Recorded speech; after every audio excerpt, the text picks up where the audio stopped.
그들이 예루살렘에 가까이 와서 올리브산 근처 벳바게와 베다니에 이르렀을 때 예수께서 제자 2명을 보내시며 말씀하셨습니다. 저기 보이는 마을로 들어가라. 그곳에 들어가 보면 아직 아무도 탄 적이 없는 새끼 나귀 하나가 매여 있을 것이다. 그 나귀를 풀어서 이리로 끌고 와라. 만약 누가 왜 이러느냐고 물으면 주께서 필요하시니 쓰고 제자리에 갖다 놓겠다고 하라. 그들이 가서 보니 길거리 어느 문 앞에 새끼 나귀가 매여 있었습니다.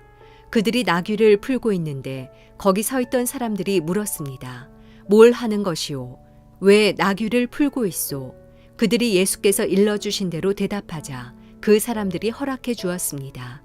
그들이 나귀를 예수께 끌고 와서 자기들의 겉옷을 그 위에 얹어드리자 예수께서 나귀를 타셨습니다.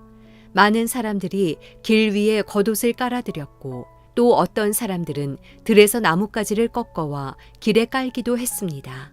앞서가는 사람들과 뒤따라가는 사람들이 외쳤습니다. 호산나, 복이 있으리로다. 주의 이름으로 오시는 분이여, 복이 있도다. 다가오는 우리 조상 다윗의 나라여, 지극히 높은 곳에서 호산나. 예수께서 예루살렘에 도착하시자 성전으로 들어가셨습니다. 예수께서는 모든 것을 둘러보시고는 이미 날이 저물었으므로 12 제자들과 함께 베다니로 나가셨습니다. 수요일 아침 기도를 시작하겠습니다.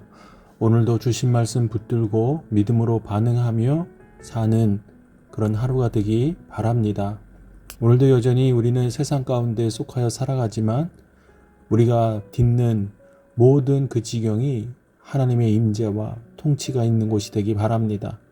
언제나 그 자리에 머물기를 간절히 구하고 또 소망하며 사는 우리 하나공동체 모든 가족들 되기 바랍니다.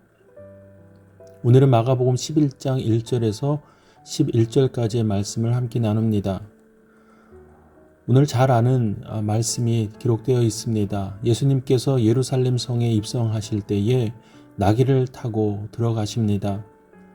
그리고 그 과정을 우리는 잘 알고 있지요. 예수님께서 제자들을 통하여서 나귀를 준비하라 말씀하십니다.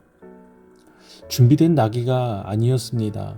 예수님께서는 제자들에게 마을로 들어가서 아직 아무도 탄 적이 없는 새끼 나귀가 있다라고 말씀하시고 그것을 가져오라 명령하십니다. 그러면서 한 가지 더 추가하여서 주문하십니다. 만약 누가 왜 그것을 가져가는가 묻게 된다면 주께서 필요하시니 쓰고 제자리에 갖다 놓겠다라고 대답하라고 말씀하셨습니다. 그리고 이내 예수님께서 하신 말씀 그대로 상황들이 이어집니다. 가장 먼저는 예수님께서 제자들에게 명령하실 때에 제자들이 해야 할 대답을 미리 알려주시는 이 모습 자체가 좀 새롭습니다. 이런 적이 별로 없지요. 어떤 행동에 대해서는 예수님께서 미리 말씀해 주신 적은 있지만 어떤 대답에 대해서 이렇게 하라라고 예언적으로 말씀하신 것은 드물기 때문입니다. 왜 그런가 생각해 보면 그 나귀의 주인들 또 제자들이 나귀를 가져갈 때 주변에 있었던 사람들의 반응이 예상되기 때문입니다. 여러분 생각해 보십시오. 어떤 사람이 와서 나에게 이것이 누구가 필요한 것이다 그러니 내놓으라 라고 말하면 그것을 쉽게 내줄 수 있는 사람이 어디에 있겠습니까? 예수님께서 미리 그 상황을 아셨기 때문에 제자들에게 필요한 대답을 미리 알려주신 것입니다.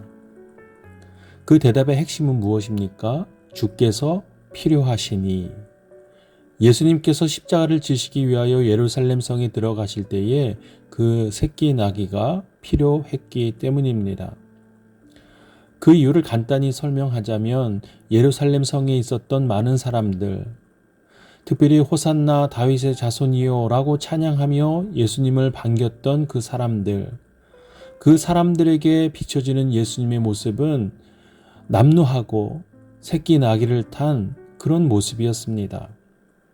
즉, 그 사람들 마음 가운데는 우리가 미디어에서 보는 것처럼 개선장군 같은 모습을 기대했겠지만 예수님은 그 기대를 부응하지 않으시고 정말로 평범하고, 아니 평범한 것보다 더 못한 모습으로 예루살렘 성에 들어가십니다. 그래서 나귀 새끼가 필요했던 것이죠.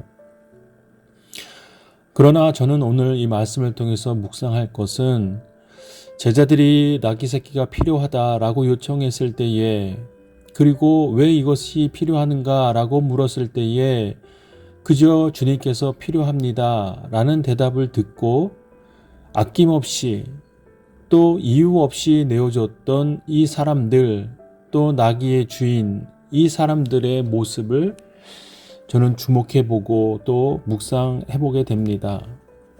여러분, 이것이 우리가 성경의 본문을 통해서 볼 때는 그닥 크게 느껴지지 않을지 모르겠으나 우리 삶의 일상이 비춰보면 결코 쉬운 것이 아니라는 사실을 알 수 있습니다. 무엇보다 우리의 믿음의 삶에 대입해 보면 주님께서 말씀을 통하여 내가 너의 삶을 필요하다 라고 우리를 부르신다면 우리는 이 나귀의 주인처럼 기꺼이 우리 삶을 드립니다 라고 순종하고 대답하고 반응할 수 있는지 말입니다. 이 질문에 쉽게 답하기가 어려웠습니다. 특별히 예수님께서 이루시는 그 하나님의 놀라운 사역에 필요한 도구로서 우리 삶을 부르실 때에, 우리의 삶을 필요로 하실 때에 나는 과연 준비되어 있는가?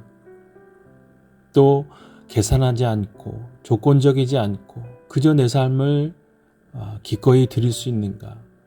여러분, 오늘 말씀을 통해서 우리 스스로를 점검해 보면 좋겠습니다. 우리 삶을 통하여 이루실 하나님의 놀라운 일들에 대하여 내 삶을 드리고 있는지 말입니다. 이러한 마음과 이러한 묵상으로 오늘 하루를 의탁하며 하나님 앞에 기도하면 좋겠습니다. 오늘 하루가 주님께서 그 놀라운 일을 위하여 필요한 그런 하루가 되면 좋겠습니다. 이제 여러분 각자가 오늘 말씀을 묵상하고 함께 오늘을 의탁하며 기도하겠습니다.